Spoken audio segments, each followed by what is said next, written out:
दोस्तों नमस्कार, मैं हूं पवन चंचल और आप देखना शुरू कर चुके हैं जन जोश न्यूज। अगर आप इसे फेसबुक पे देख रहे हैं तो फॉलो कीजिए और यूट्यूब पे देख रहे हैं तो सब्सक्राइब कीजिए। उपचुनाव को लेकर सभी पार्टियां अब कमर कस चुकी है। 4 सीटों पर उपचुनाव है और सबकी दिलचस्पी इस बात को जानने को लेकर के है कि आखिर उम्मीदवार कौन होंगे। महागठबंधन से संभावित उम्मीदवारों के नाम सामने आ चुकी है और अब बारी एनडीए खेमे की है, क्योंकि प्रशांत किशोर ने जिस तरह से तरारी सीट पर उम्मीदवार का ऐलान कर दिया है, उसके बाद से महागठबंधन से लेकर के एनडीए खेमे में भी हलचल तेज हो गई है। अब एनडीए खेमे से जो खबर आ रही है, सूत्रों के मुताबिक 4 सीटों पर उम्मीदवारों का नाम करीब करीब तय हो चुका है। इसमें पहला फार्मूला वह है भारतीय जनता पार्टी 2 सीट पर, जनता दल यूनाइटेड 1 सीट पर और 1 सीट जीतन राम मांझी के खाते में है। बात करते हैं एनडीए में संभावित उम्मीदवार की। सबसे पहले बात तरारी विधानसभा सीट की, तरारी सीट की पर हम करते हैं। तरारी सीट पर सुनील पांडे चर्चित चेहरा हैं और इस बार टिकट किसको मिलेगा, आपका क्या कुछ कहना है, यह भी आप हमें कमेंट बॉक्स में लिख करके ज़रूर बताइएगा।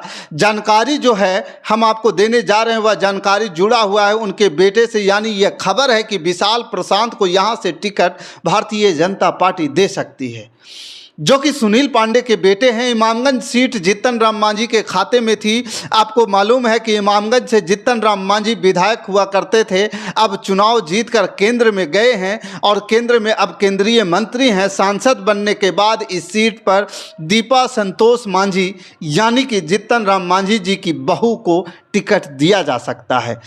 हम खेमे में करीब करीब इस बात पर सहमति बन चुकी है।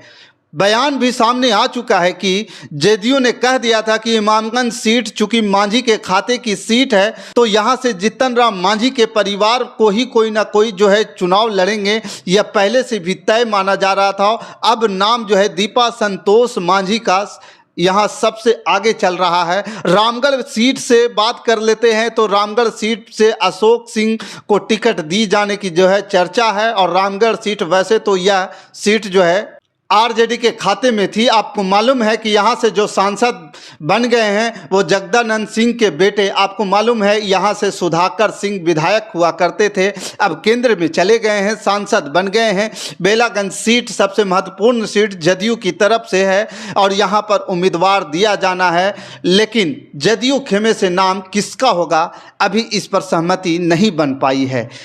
अगर बेलागंज विधानसभा सीट की बात करें तो जनता दल यूनाइटेड से यहाँ चुनाव लड़ेगी या करीब करीब तय है, लेकिन उम्मीदवारों के नाम पर आपको क्या कुछ कहना ये आप हमें कमेंट बॉक्स में ज़रूर बताइएगा। यहाँ पे कहा जा रहा है कि ये जो उपचुनाव है बिहार विधानसभा का 2024 चुनाव का, इसका सेमीफाइनल है। अगर महागठबंधन यहाँ पे चूक जाती है, इस चुनाव में चूक जाती है, तो समझ लीजिए आने वाले चुनाव में महागठबंधन को भारी भरकम नुकसान हो सकता है बिहार विधानसभा में। क्योंकि अगर यहां से आप देखें तो 3 सीट पर महागठबंधन का कब्जा पहले रहा है और 1 सीट पर एनडीए। अब यहां जो उपचुनाव होगा इसमें कौन सी पार्टी बाजी मारेंगे, और जिस तरह से सीटों का बंटवारा और नाम सामने आ रहे हैं, इसमें एक त्रिकोणीय बनता दिख रहा है। प्रशांत किशोर का क्या है बड़ा फैक्टर क्या कुछ बड़ा फैक्टर होने वाला है। फिर वैसी परंपरागत रूप से राजनीति बिहार में चलती आई है, फाइट एनडीए बनाम इंडिया गठबंधन होगा, महागठबंधन होगा। बहरहाल बेलागंज से उम्मीदवार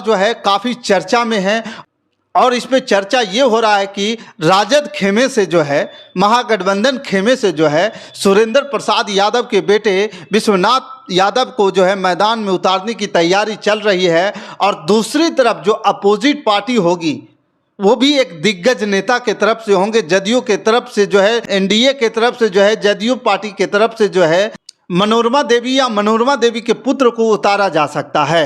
खैर इस बात को लेकर के सिर्फ चर्चाएं चल रही है, अभी आधिकारिक तौर पर कोई भी बातें बाहर नहीं आई है, इस पर कोई मुहर नहीं लगा है अभी तक। लेकिन हाँ, ये चर्चा क्षेत्र में बहुत तेजी से चल रहा है और कौन होगा अभी इसका चर्चा जारी है। आपको क्या जानकारी है, कौन वहां से उम्मीदवार होंगे, आप हमें इस पर कमेंट बॉक्स में ज़रूर लिख करके बताइएगा। बाकी इस खबर के प्रति आपका क्या विचार है आप हमें कमेंट कर ज़रूर बताइए। हमारे साथ बने रहने के लिए धन्यवाद। जय हिंद, जय भारत।